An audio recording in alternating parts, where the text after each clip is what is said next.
establishing institutions for education, mental health, and so forth, along the lines consistent with the theory of positive disintegration.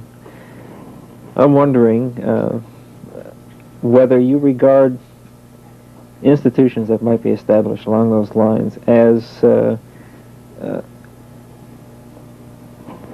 constant counterpole to other influences within the culture. Would these institutions remain pockets, not so much of resistance, but of possibility or potential for individuals, particular individuals within the culture?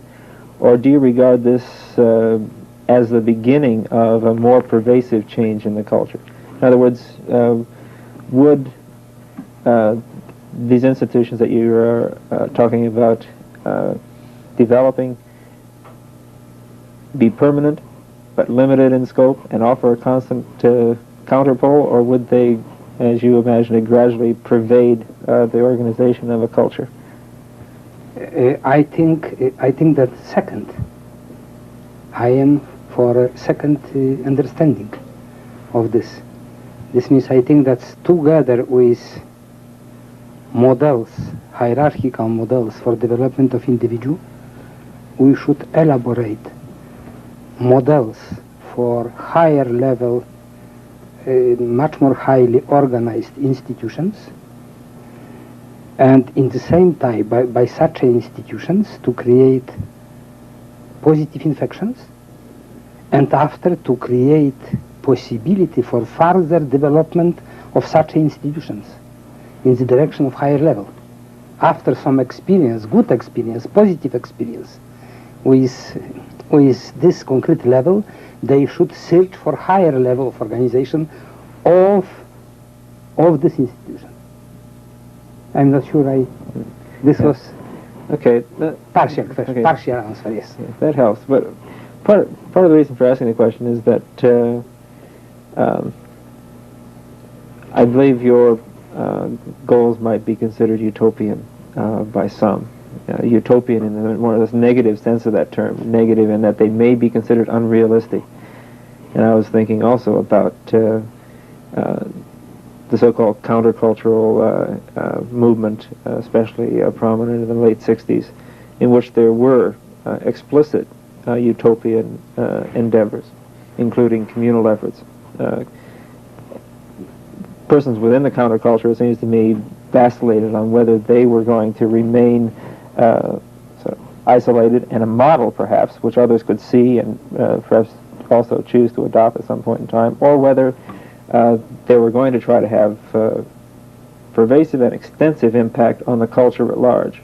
Surely. And I'm interested partially because the fate of the counterculture was in terms of that latter goal, the one that you said you prefer, a failure in my judgment. The impact on the culture at large is one that was limited and fleeting. I'm wondering whether your hopes for general influence on the culture are soundly based. You know, in old times, this was something like spiritual or religious organization. They tried to organize very deeply social life. But I think that after this was a special model to enlarge this influence on very deep social life. And this kind of organization was going toward two your ways.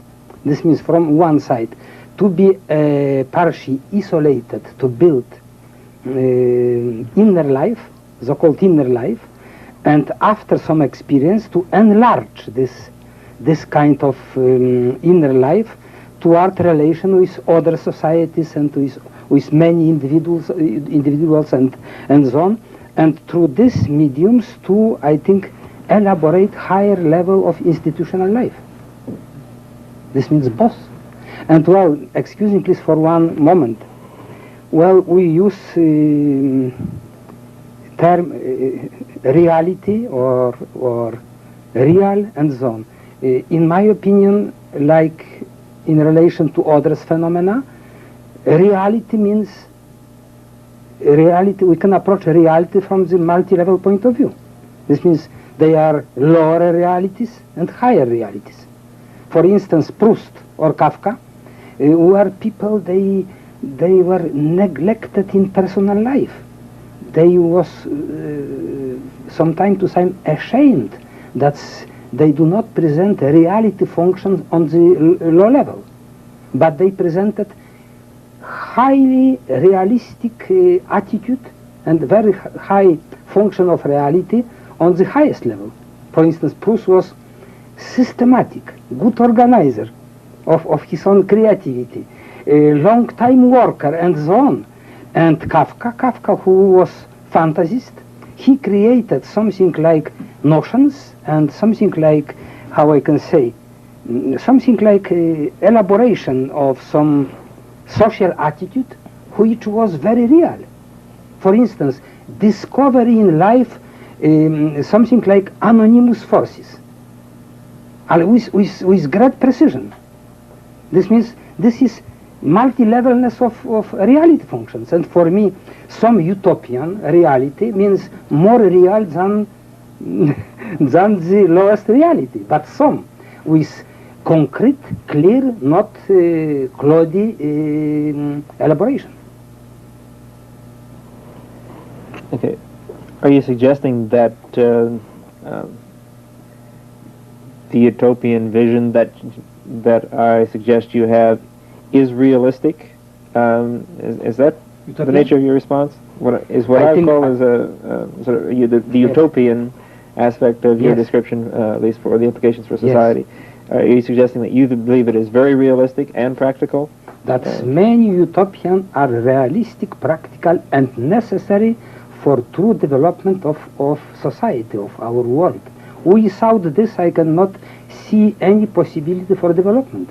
This means utopia, this means extreme level of all our social and individual concrete ideals.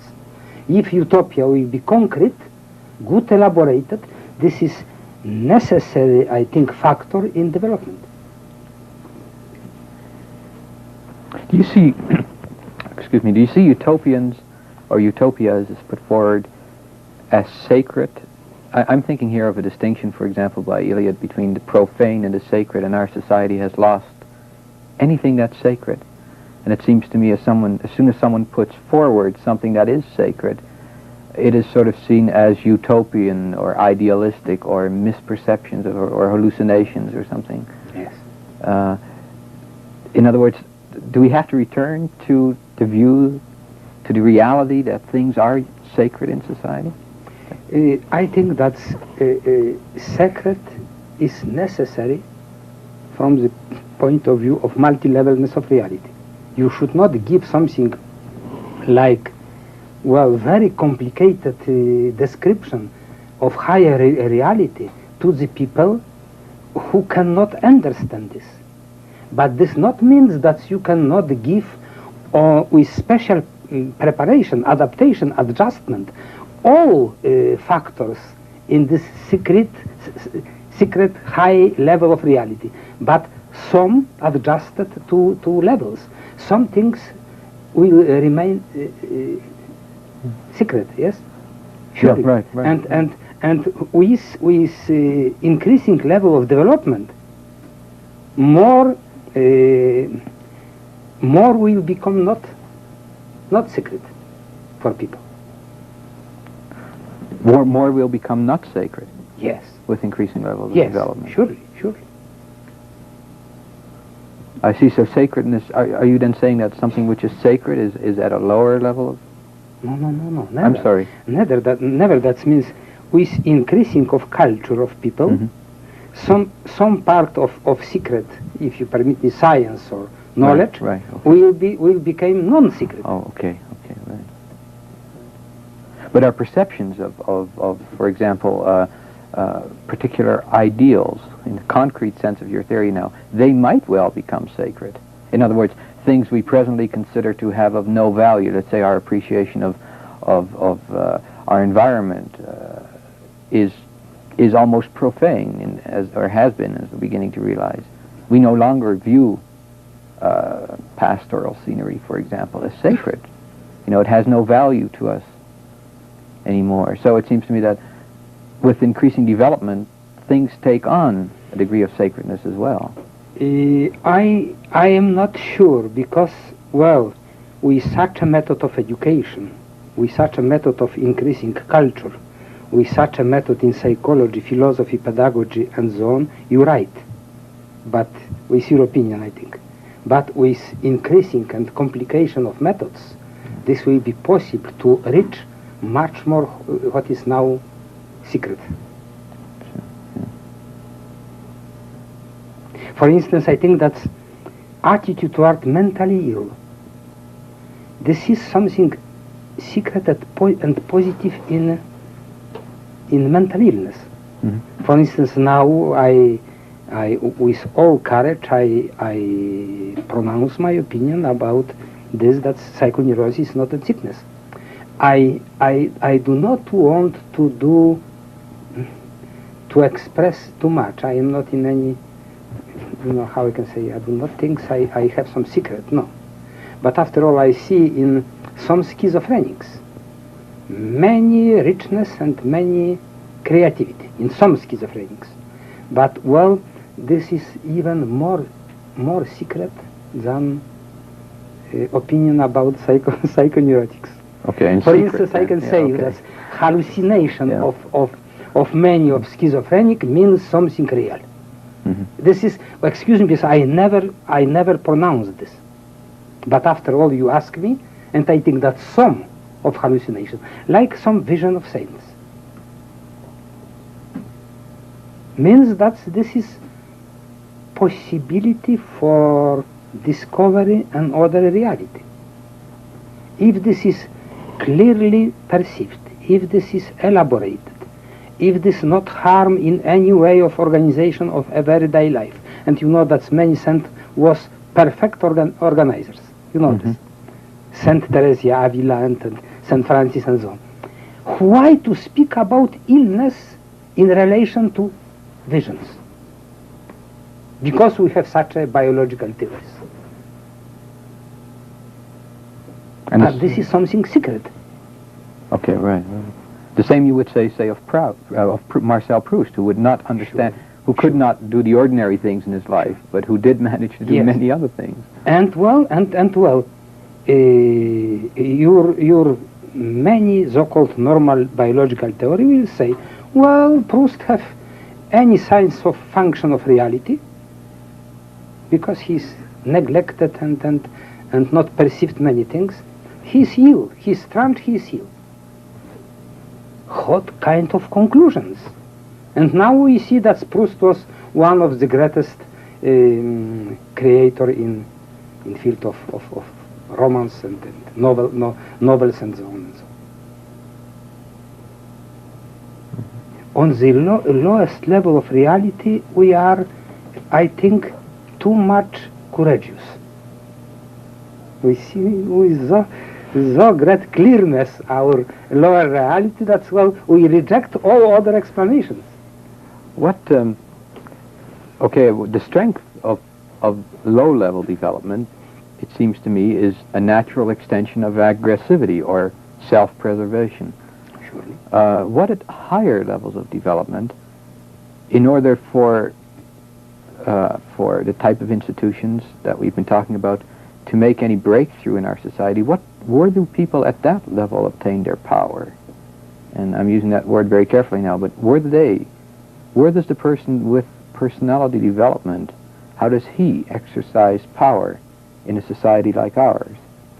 Oh, well, through some kind of secret activity, which is miraculous, which is something terribly strange, but in the same time suspected in relation to possibility of miracles. You know, this is power of some people. Jeanne d'Arc was, well, how I can say, at time of dying, was courageous, and many people have seen this and thought, well, this is something extraordinary. Perhaps this is somebody very miraculous. The same in relation to Socrates. The same with many people like this. And this is, I think, well, one of many factors that even lower level society have something like admiration to some kind of higher level. But this is fairly naive, because they do not see other characters of higher personality, but rather tend to perceive miraculous sides. So on a sort of lower level, we talk about magic or ritual. Yes. But at a higher level, there's also that unknown. There's also the hope for... Surely. Well, you know that in so-called secret science, people differentiate between black magic and white magic and so on. And they perceive something, that this is something like strength, like power, but on different levels. That black magic is harmful and fairly primitive, and well, and high level of magic means something like miracles of saints. After all, Christ was treated as a very great magician by some groups, but they could not understand this magic. This also have had almost nothing to do, the lowest level of magic, with this level of something like miraculous attitude, high spiritual life. My concern, I believe, is that if I understand you correctly, you're saying that the power available to the more highly developed personality is a power of being a model, inspiring others around him to possibilities for themselves that they may not have previously recognized. I'm concerned about that, partially because I believe that many people are almost identified with their resistance to suspicion of, and frequently aggressiveness toward, those same models. I'm wondering whether it is healthy, even in terms of survival, to regard that as a sole source for the power that a developed personality may possess. This means in the way of models, yes? Yes. But I think that besides of action of models, this is something like special power in higher developed personalities. This is in harmony with models, but well, model could be fairly clearly defined, but this is some power, like we discussed, magical power, but of a higher level, which is represented by some model attitude. For instance, courage. In condition of very great danger, people like this have not feeling of very great danger for themselves. They present attitude to help others and to be independent from actual conditions. This is opinion of many people, that so-called nervous people, very nervous, very sensitive, present very high stability, courage and independence in the condition of danger. This means this is something like model, but well, not clearly describable potential, which is represented by something like courage, like independence from instinct of self-preservation, like empathy, which is higher than instinct of self-preservation, and so on. And this is very common in such a people. How likely is it that you would find a revolutionary who is a highly developed personality? I'm thinking of the possibility that there may, in your judgment, be some basic inconsistency between being even a militant revolutionary under some situations and being a highly developed Yes. personality. Yes. No, you know, excuse me please, that this is rather field of religion, but you know very well what was opinion of Christ toward people, they are aggressive. Saint Peter, Saint Peter wanted to cut somebody, and so on. He told, Christ told to him, who fight with sword will be killed by sword. Mm-hmm. This means I think that this is perhaps some kind of the highest level of aggressivity, but in completely other forms, without harming externally, without war, without killing somebody, without doing harm for somebody, and so on. Okay. And this is even law. For instance, all higher level of personality presented such attitude, partial or global, but always. So you're suggesting that at the highest levels of personality development, the individual is likely to hold other life sacred regardless of his antipathy toward what that other person may represent. Is that right? Surely and clearly. Does this hold even in extraordinary political circumstances, such as, I can imagine at least, those in Germany, pre-World War II Germany? Mm-hmm. The same would be, you'd have the same judgment there. Not even surely. If violent acts at that point in time may have prevented World War II or the Holocaust that followed. No, you think that it would have been inappropriate then? No, I did not understand this. Oh, I see. Okay. Please, would you? Okay. I'm suggesting the possibility, and it's been suggested before, that had there been greater resistance and a military aggressive resistance to Hitler before World War II. Yes. Suggestion has been made that a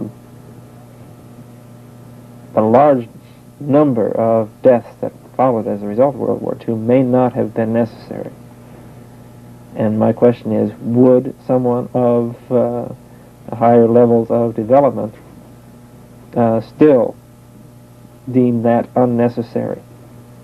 I think so. I do not accept that people or society on the highest level could do aggressivity with killing others, with war and so on, with something like imaginative or fairly real meaning of prophylaxis through this aggressivity. I do not think so.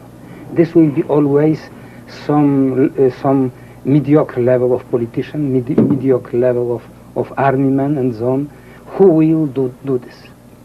But this will be never done, for instance, even with many negative traits by such a man like Gandhi.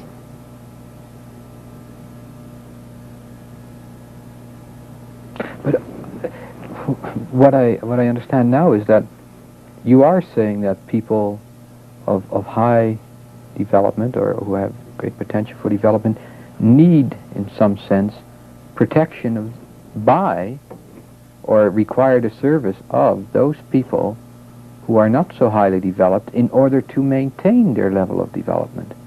Surely. Or maintain the level of development of this group of mediocre people, yes? No, maintain the development of people at the higher levels.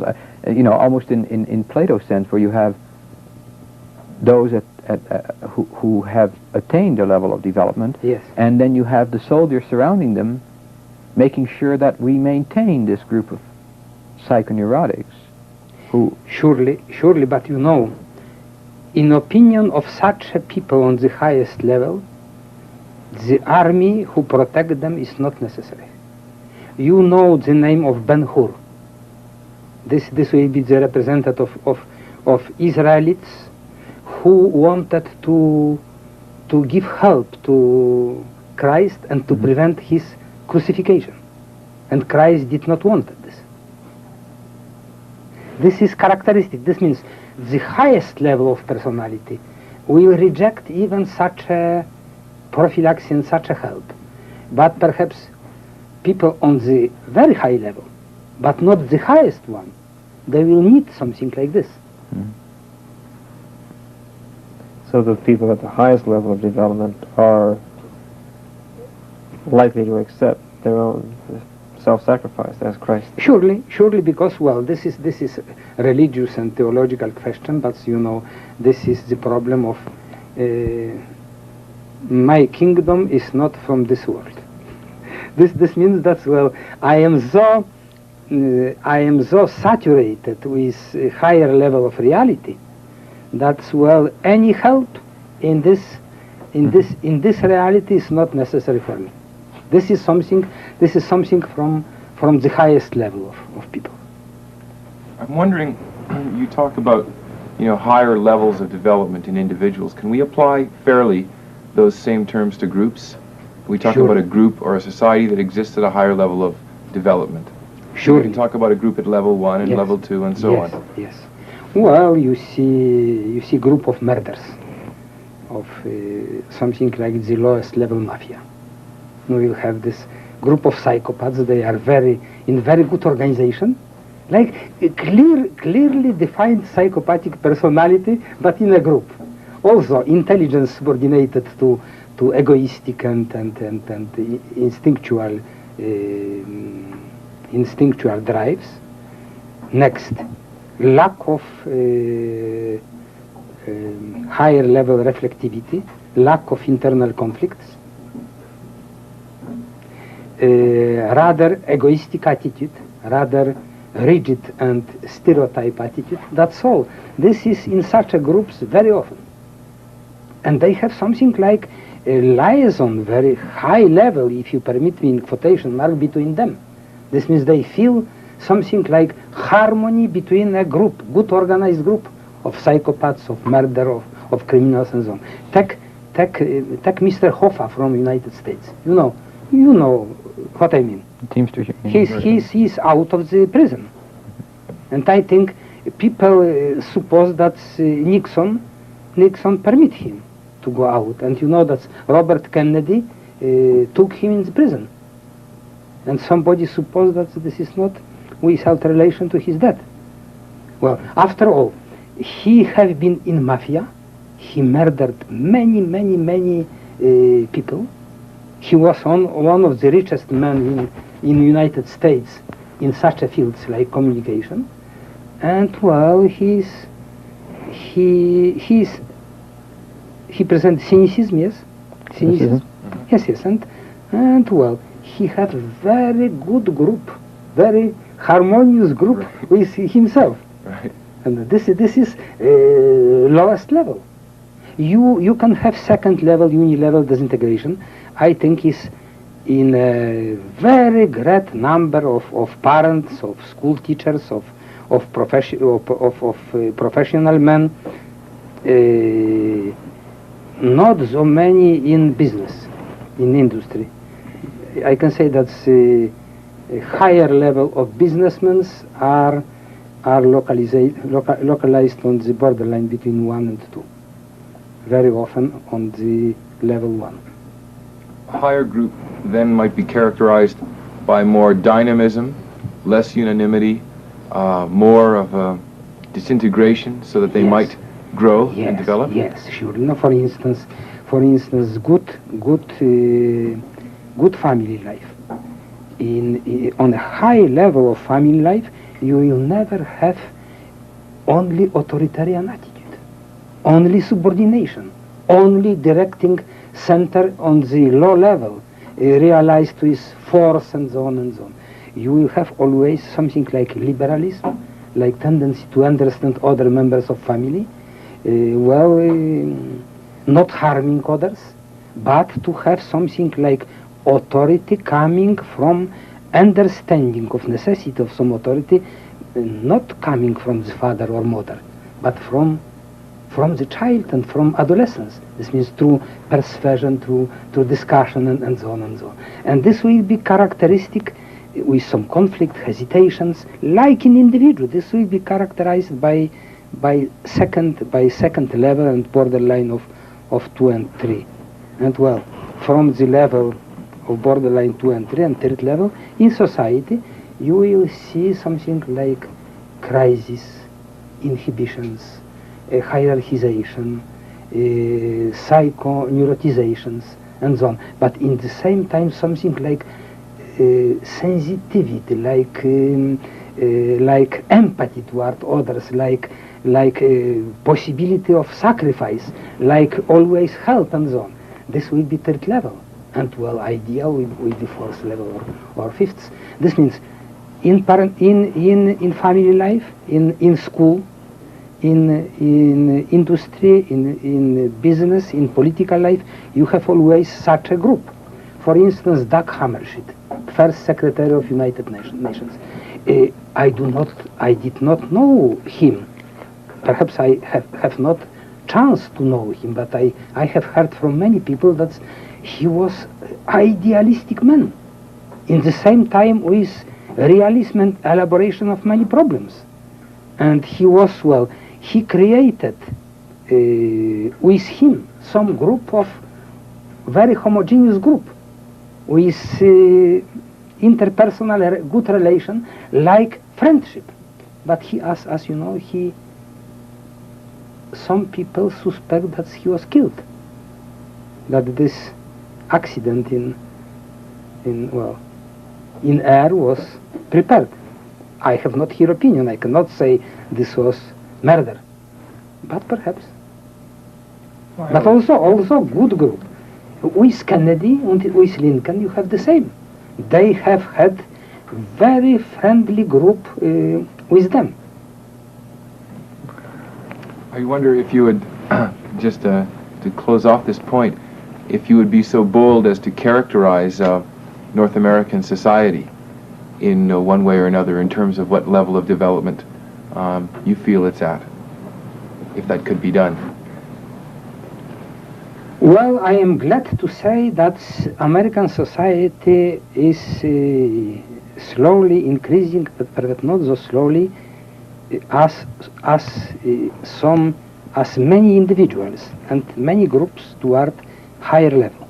You know that in relation to arts and literature, United States have had in last about 20 years many Nobel Prize, not only in technique, chemistry and physics, but in literature, and this is very good symptoms.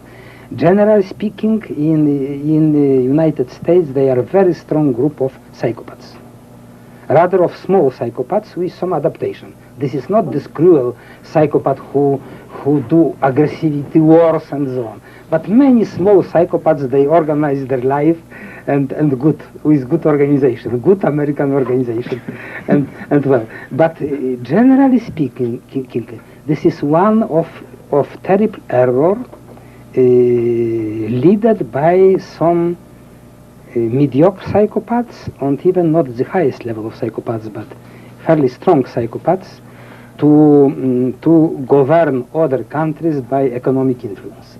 You know, this is known, and this is terrible error. I met many times a representative of science in South America. I have been many times there, invited with lectures and so on, and they hate. Perhaps this is too strong. Not hate, something dislike this tendency, and they, with me, they were in agreement that United States is in some extent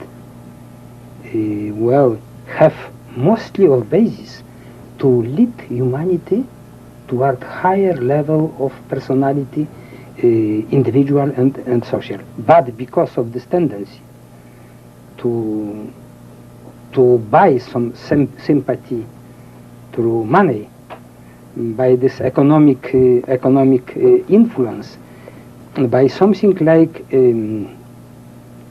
eagerness, I can say, of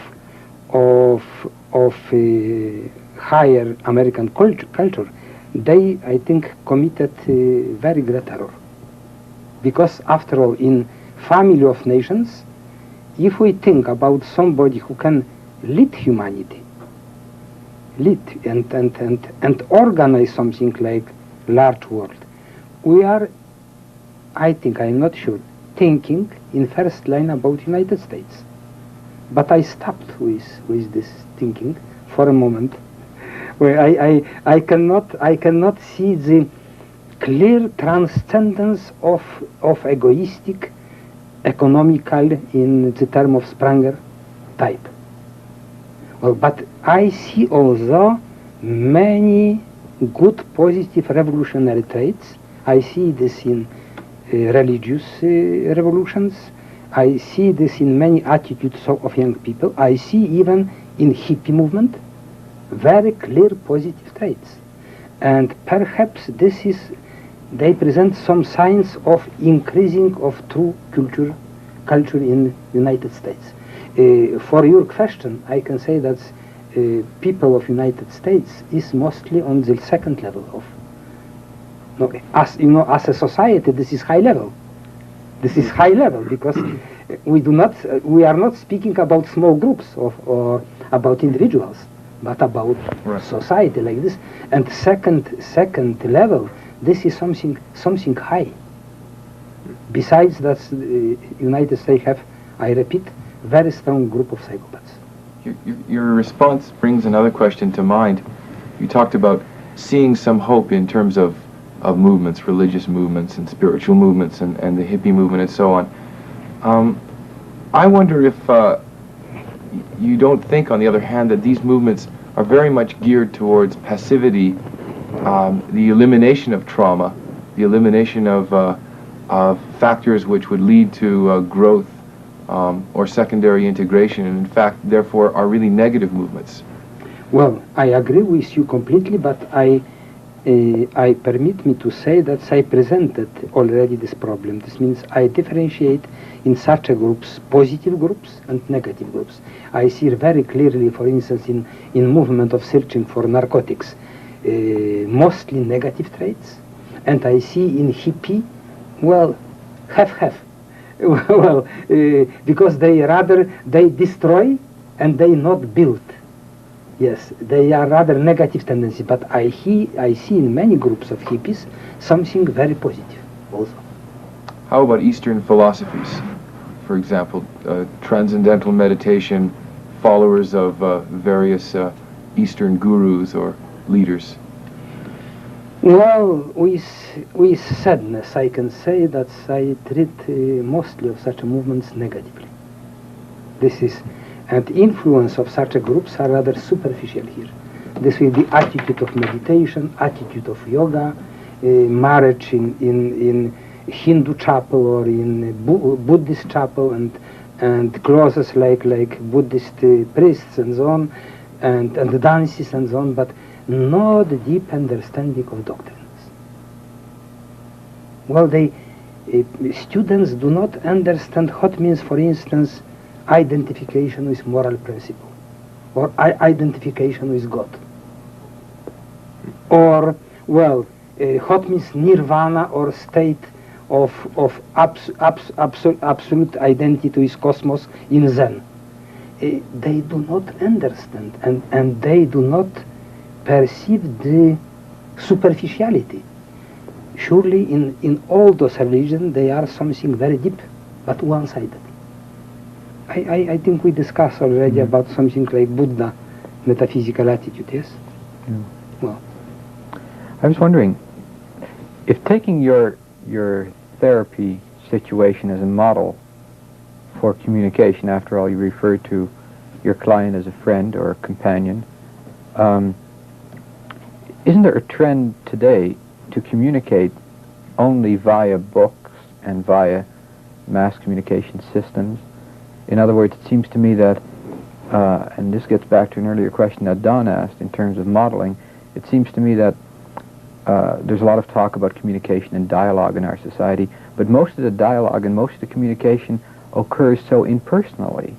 Yes. People write excessively, people communicate via television or radio, and yet it seems to me the real communication or the real dialogue, which I think is probably a deeper term, comes only by personal interaction between people, even when communicating, say, about intellectual matters or about family matters, rather than at a distance, always communicating at a distance. Oh yes, I agree, not partially, but completely with such opinion. And I think that this symptoms of mass communication have much more bad, negative points than positive. I think that this attitude of something cloudy, something abstractive, something not personal, is observable in many institutions, in many individuals, and I think that this attitude to forget about personality, but to see something like general global states or abstract communication is very dangerous. But this is historical fact. You know, for instance, how is our attitude toward great personalities in the history? Or, well, somebody with very deep personality die. Well, and after we are seeking for his works of music, of sculpture and so on, but without any deep experience in relation to personality, individual personality. Even I can suppose that this personality is not needed, only works, and this is something very bad.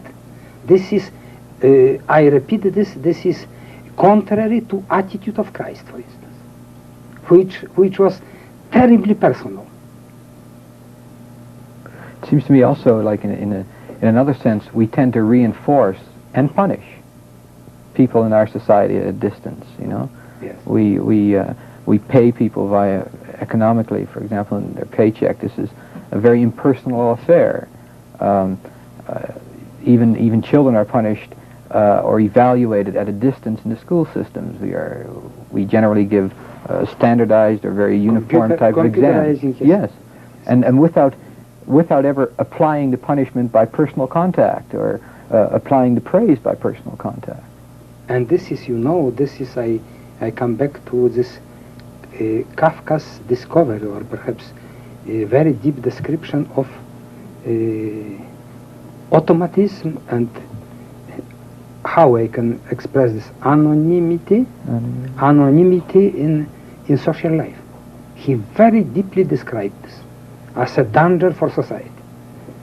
He, mentally ill, schizophrenic.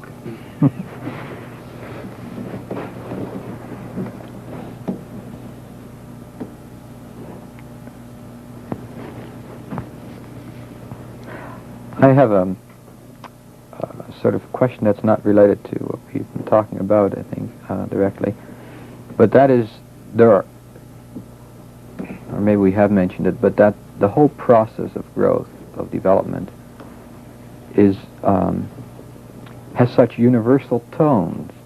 One finds it, for example, in the dreams that Carl Jung discovers, in the myths, in, say, a comparison would be the journey of Siddhartha, for example, even of Christ.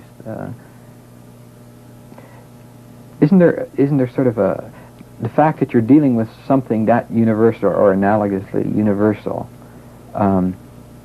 in some sense would give the theory either presented as a great truth, or else, in some sense, is very mundane. I could sometimes get the feeling perhaps it's mundane. What is mundane? Sort of common. Sort of. I don't want to use the word trivial, but common. Yes. Yes.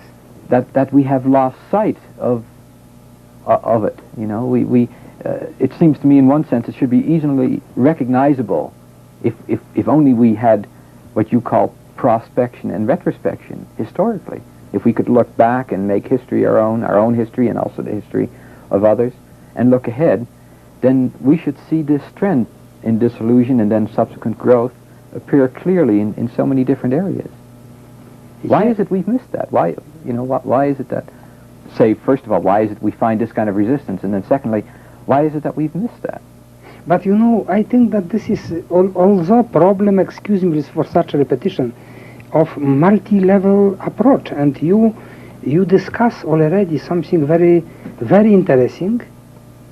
Well, this means something like something sacred and something trivial. This means each theory you can, after some reading of books and discussion, accept. This could be fairly easy accept. But well, not many will be such individuals which will search for a partially secret side of this doctrine, this theory, or another, and they will be satisfied with something like trivial terms, mundane, like told well, acceptance of some traits, of some trends, and so on, and never searching for a higher level of understanding through not only how I can say intellectual understanding, but emotional experience, deep emotional experience. And this will be very great difference between, well, superficial external attitude toward this theory on another theory and another, much more deeper. One of the things that reminds me of is that in many respects this culture is lacking in myth that it can participate in. I think of the comparison with early Greek cultures, in which the myths that were being dramatized in the first theaters were myths in which they sort of actively participated and somehow recreated in their own lives. There's little opportunity for that kind of thing in this culture. As you just described it, frequently those myths are something we understand at a distance, and I'm thinking also of the aloofness that exists in an audience's attitude toward drama, frequently, at least. I'm wondering whether in the religious realm or perhaps in the realm of the arts, the possibilities for development are in part linked to this ability to participate in some myth which is also greater than self. We talked very much about self-exploration, a subject-object dichotomy, but how much of it is in part is participation in myths which are more universal than that?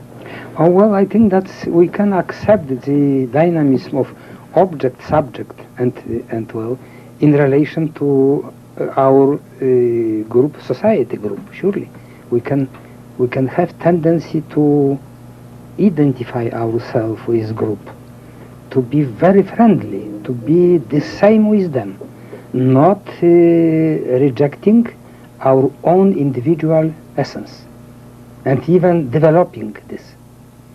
And I think that this is possible. If we could, for instance, in Canada, in Edmonton, to organize group of friends, but group of friends on the highest possible level. You know, I believe at my age, which is, I'm not young as you see, I believe completely in a possibility to do tremendous spiritual positive revolution.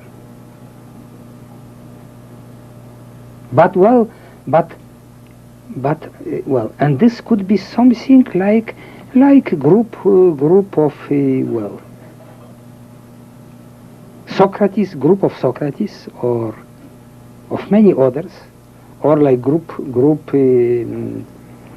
connected with Pericles in his government,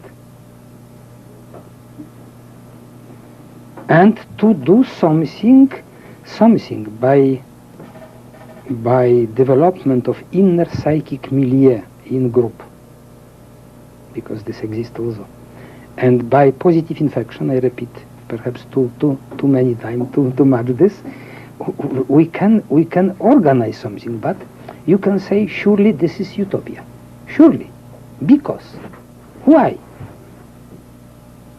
Because, well, one day you can think about and even have basic needs and to organize something, and after you meet another people, they speak in another way, and you have many other needs and business, and you you forgot about this, and in meditation you come back to this, but you have not, I do not speak about you, about all.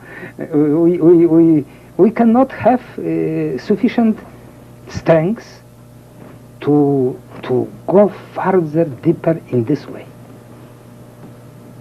And after all, our instinct of self-preservation is always strong. And you know that such an organization, such a friendship, such actions will always stimulate resistance.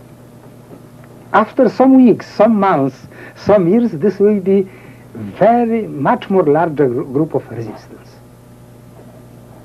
And we are so I can say, so sensitive and so suggestible towards such influence, such opinions, that we hesitate, go or not go. So you really believe in a vision that is greater than ourselves? I mean, that we participate in the vision Yes, greater yes, than but ourselves. you know, I cannot say that this is greater, that's myself. This means this is equality, this is homogeneity, this is, how I can say, this is harmony between our identification with others and identification with ourselves. No side will perish in this harmony.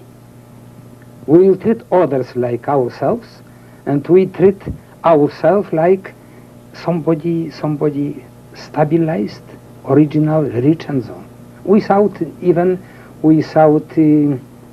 discussion about this, without opinion about this. But we'll feel that this is our way, without verbalistic opinion about ourselves. For instance, St. Francis felt, I am sure, his power, but he did not occupy himself with himself. But he was like this. Thank you very much. This is... Yeah. Thank you very much. Would you like to tell us a little more about St. Francis? I mean, you were talking.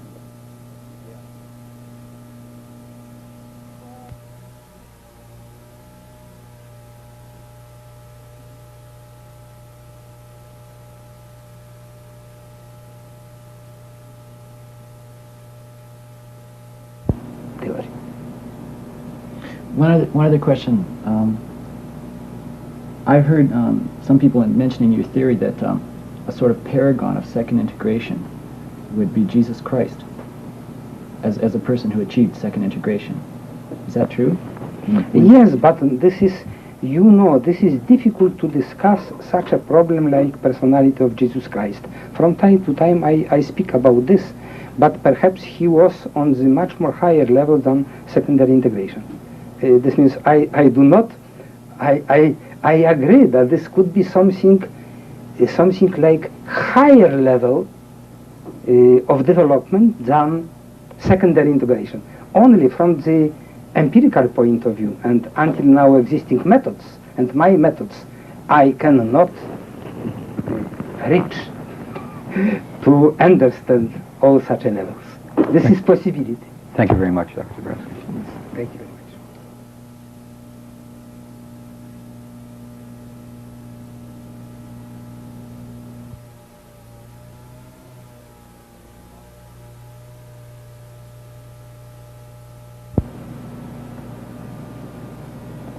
But in mostly of cases, this is not the case. Another question that's sort of tangential to it, but you've spoken about groups that are very important in fostering development, and one of the groups that I think would be of interest to talk about is the family. It seems to me that the family, you've mentioned a number of times, is important. It seems to be there are some changes occurring in the family in North America and perhaps other parts of the world as well. In what essentially is there within the family that is important in fostering development? What specifically is there about the family as we have understood it for, say, 2,000 years that is important in fostering development? Well, if if the family candidate for father and mother will be, how I can say, prepared for marriage, well, in a very positive and deep way, this will be beginning of changing attitude. But I do not believe in most of cases that candidates for marriage will accept any counseling. They are very often so persuaded that this is only way with this partner or another partner to have marriage. That's well, I think it's about 80% they are after in few years disappointed and very well present very shocking experience, but they will not accept in most cases any counseling. Well, this is, I think, we should little by little, by books, by brochures, by examples, by, well, many things, prepare the responsibility of parents. I do not think so, and perhaps you will agree with me that parents are not thinking about future of their children, but they are thinking about evacuation of sexual energy and in a very easy way, and organization of family life which will be pleasant for them, not especially for children and for family. This means this is needed very great preparation for family life, for marriage, for all such problems, like also preparation for teacher in the schools. This is something terribly needed. You do not see any method of choice for profession of teaching, because they are even financial difficulties. Well, and hopefully we can get salary is not very high, and for this reason it is people accept